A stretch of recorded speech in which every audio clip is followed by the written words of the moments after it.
ان الحمد للہ والصلاۃ والسلام علی رسول اللہ اما بعد۔ محترم سامعین، قافلہ جب مصر کے قریب پہنچ گیا تو مالک بن زار نے یوسف علیہ السلام کو مصر کے متعلق کچھ بتانا چاہا، کچھ تعارف کرانا چاہا، کچھ یوسف علیہ السلام نے خود دیکھا۔ تو یوسف علیہ السلام پریشان ہو کر اللہ سے دعا کی کہ یا اللہ، میں اپنے آپ کو تیرے ہی حوالے کرتا ہوں، تیرے ہی سپرد کرتا ہوں۔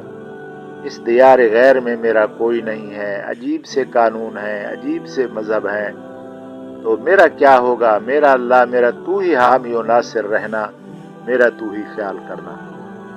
مصر کے حالات یہ تھے کہ مصر میں پہلے ایک چیز دیکھی کہ ایک جگہ ایسی تھی کہ جہاں بہت بلیاں تھیں، بہت بلیاں، سینکڑوں ہزاروں کی تعداد میں بلیاں تھیں۔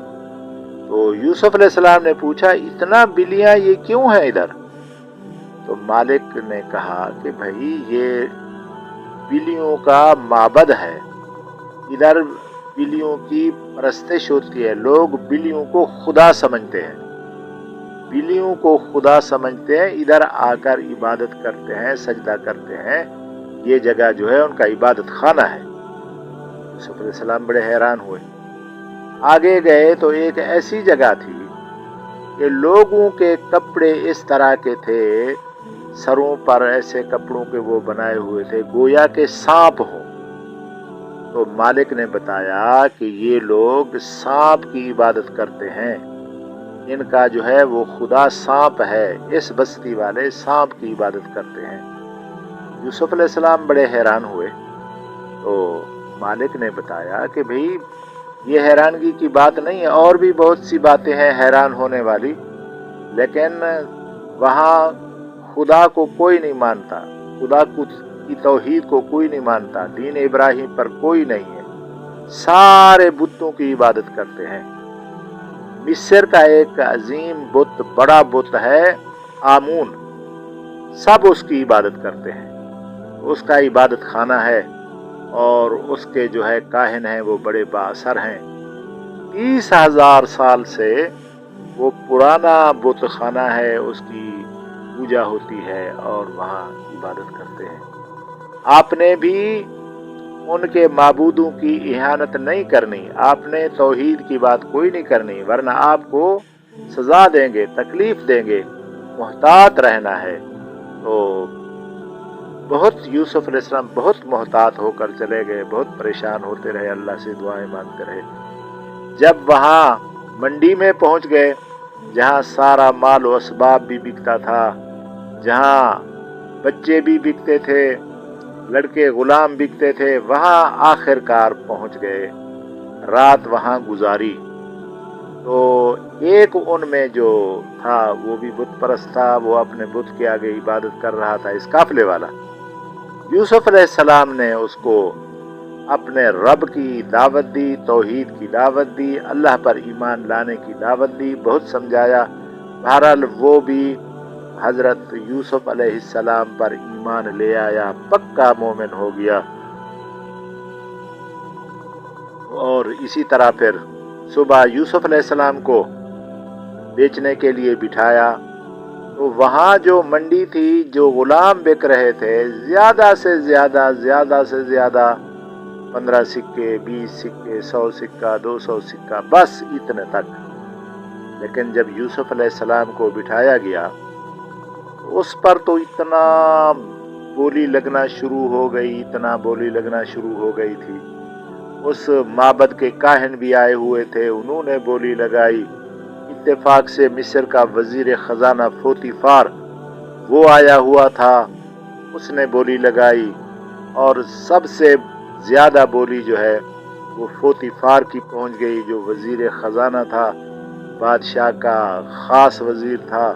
تو یوسف علیہ السلام کو 3,000 سکے میں اس نے خرید کر لیا، اور مالک بن زار نے 3,000 سکے لے لیے، اور یوسف علیہ السلام کو وہ لے کر اپنے گھر چلا گیا۔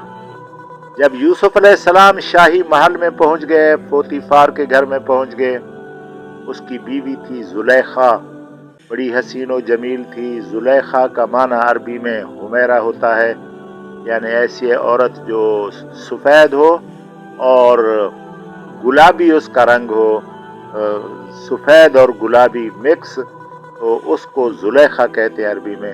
نام تو شاید اس کا بھی اور تھا، لیکن اس کی ایک کنیت تھی یا اس کا نام ایسے رکھا ہوا تھا۔ زلیخا بہرحال خوبصورت عورت کو کہتے ہیں۔ اس کی بیوی تھی، اس کے بچے کوئی نہیں تھے، پوتیفار کے بچے کوئی نہیں تھے۔ مفسرین کرام نے تو اس کے بارے میں اپنی رائے بہت لکھی ہے، تو بہرحال اللہ جانتا ہے کیوں بچے نہیں تھے، کس وجہ سے اس نے خریدا۔ بہرحال اس نے یوسف علیہ السلام کو اپنی بیوی کے لیے خریدا کہ مجھ سے تو اس کے بچے نہیں ہے، تو ممکن ہے مجھ سے اس کی وابستگی نہ رہے، دلی محبت نہ رہے، اور میں کوئی اس کی دلداری کے لیے ایک بچہ اس کو لے کر دوں، تو یوسف علیہ السلام کو لے کر اس کے حوالے کر دیا کہ یہ میں آپ کے لیے تحفہ لے آیا ہوں، یہ غلام لے کر آیا ہوں، یہ بچہ لے کر آیا ہوں، آپ اس کا خیال کرنا اور اس کی عزت کرنا اور اس کا خیال کرنا۔ اسی جگہ سے قرآن مجید نے بات شروع کی ہے کہ وَقَالَ الَّذِي اشْتَرَاهُ مِن مِصْرَ لِامْرَأَتِهِ أَكْرِمِي مَثْوَاهُ عَسَىٰ أَن يَنفَعَنَا أَوْ نَتَّخِذَهُ وَلَدًا وَهُمْ لَا يَشْعُرُونَ۔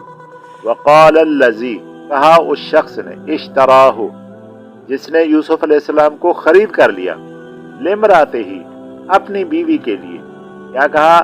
اکرمی مثواہ، عزت کرنا اس کے ٹھکانے کی، اس کے رہائش کی، عسیٰ ان ینفعنا، شاید کہ ہمیں بہت نفع پہنچائے، یہ ہمیں بہت فائدہ دے، بہت ذہین ہے، بہت فطین ہے، بہت عقیل ہے، ہم اس کو ولی عہد بنا لیں، او نتخذہ ولدا، یا ہم اس کو اپنا متبنہ بنا لیں، بیٹا بنا لیں، تو اس کی عزت کرنا، اس کو عام غلاموں جیسا نہیں سمجھنا، تو اس کا خیال کرنا۔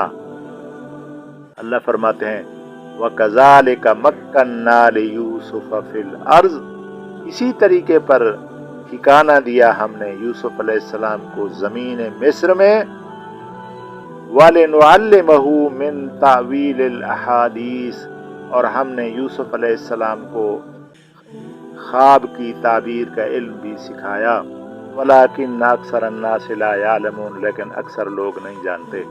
تو یوسف علیہ السلام مصر میں عزیز مصر، اس کا لقب تھا عزیز مصر، یعنی وزیر خزانہ بھی تھا، عزیز مصر بھی تھا، یہ اس کا عزیز مصر لقب تھا، لیکن اس کا نام تھا پوتیفار۔ اس کے گھر میں یوسف علیہ السلام پہنچ گئے، کس طریقے سے رہنے لگے، آئندہ درس میں انشاءاللہ بیان کریں گے۔ اللہ تعالیٰ مجھے اور آپ کو ان باتوں پر عمل کرنے کی توفیق عطا فرمائے۔